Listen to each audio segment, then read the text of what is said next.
ভুল।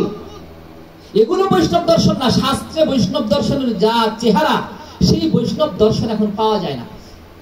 বলছে জগৎকে ব্রহ্মময় চিন্তা করো। জগৎকে ব্রহ্মময় চিন্তা করে এই জগতের কি বলছেন আমার এবার গৌর সুন্দর দেখে আসি বৈষ্ণব দর্শন। গৌর সুন্দর বলছেন যে এই পৃথিবীতে যত গ্রাম নগর যা কিছু আছে এবং সেখানে যত জীবাদি আছে, মানে শুধু মানুষ না, একটা কুকুর ছাগল পর্যন্ত যেন এই নাম থেকে বঞ্চিত না হয়। মানে কি, কেমন কথা? প্রত্যেকটা জীবের প্রতি কেমন মায়া তার, যে এই কারণ সবাই তো সবার তো সেই পরম স্থান সেখানে। এই পৃথিবীতে আমাকে যিনি তৈরি করেছেন, এই পৃথিবীতে প্রত্যেকটা জীবকে যিনি তৈরি করেছেন, তার কি আলাদা কোনো কিছু আছে? তিনি কি আলাদা করে ভালোবাসেন আমাকে?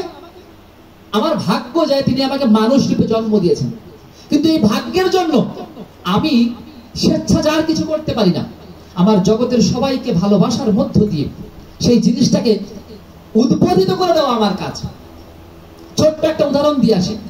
যেমন আমার স্বামী বিবেকানন্দ বললেন কি, জীবে প্রেম করে যেই জন, সেই জন সেবী সেই ঈশ্বর। এটা বৈষ্ণব দর্শন। এখন এই বৈষ্ণব দর্শনে এসে আমরা পেরে উঠছি না।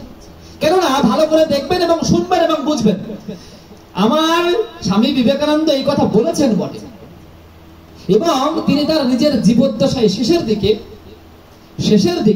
তিনি তার আশ্রমে বেশ কিছু জীব জন্তু নিয়ে তিনি একটা সেবামূলক একটা ব্যাপার, যে নিজের একটা মানে গৃহপালিত অনেক জীব জন্তু নিয়ে তিনি পালন করেছেন বা তাদেরকে সেবা যত্ন করেছেন।